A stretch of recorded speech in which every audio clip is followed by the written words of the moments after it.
Hello and welcome to the Cinema 4D Quick Tips. Sometimes you may want to create a flashlight or some other spotlight which is masked by a texture or a shader. But how can you do that? Let's start with a spotlight. Move it to a position that you like and make some adjustments.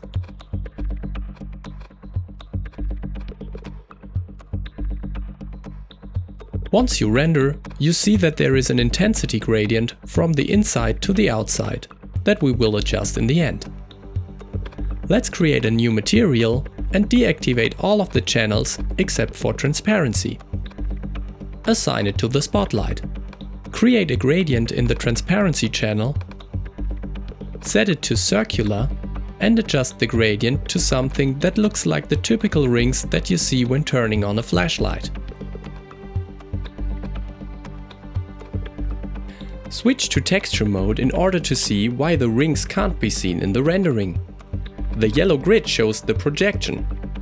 The gradient is mapped as a full sphere and needs to be scaled and shifted to the outer radius area of the spotlight. You can either adjust it by trial and error using the offset and length parameters in the material tag, or you can utilize Espresso and do some simple math in order to automate the whole process, which is useful if you want to adjust the outer angle afterwards. Let's go the Espresso way.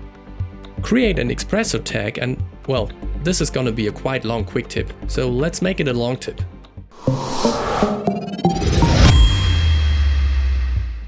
Hello and welcome to the first Cinema 4D long tip. Haha. Let's start by dragging and dropping the spotlight object and its material tag to the Espresso window. Also drag and drop the outer angle parameter to the light node and the offset and length parameters to the material tag node. I also used to add a degree node and connect it to the outer angle in order to work in degrees instead of radians. This way a full circle is not 2 times pi, but 360 degrees, which is easier to work with. Now let's see what we need to do. First, we need to adjust the projection to the size of the spotlight. Create a math node, set it to divide, and connect the degree node's output to the first input of the math node. For the second input, type in 360, because the longitude of full spherical mappings is 360 degrees by default. This gives you a percentage that you can link into the length U input of the material tag to scale the projection's width. Now copy the math node, connect it to the degree node's output and set the second input to 180, because the latitude is just 180 degrees. Then connect it to the length V input.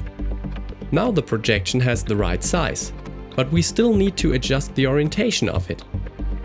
Right now, its anchor point is in the upper left corner and it is oriented to X in width and to Y in height.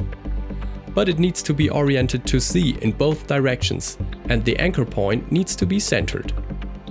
Orienting it to Z means we need to shift it by 90 degrees in U and V directions. Let's create another math node,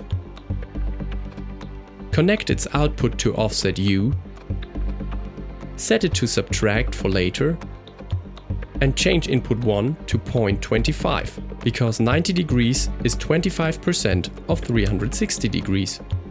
Duplicate the node, change input 1 to 0.5 and connect its output to offset V.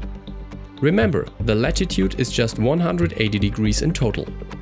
Now, to center the whole thing, we need to subtract half of the size from the current U and V directions.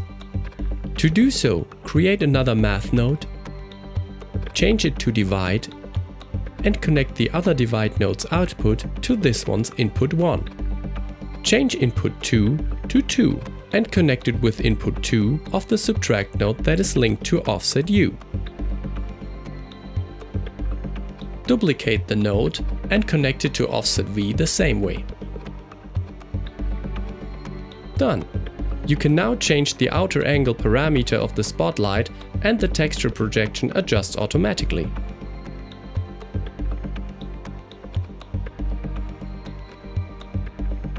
Of course, you can also link the inner angle to the outer angle in order to control the light's fall off by the gradient only.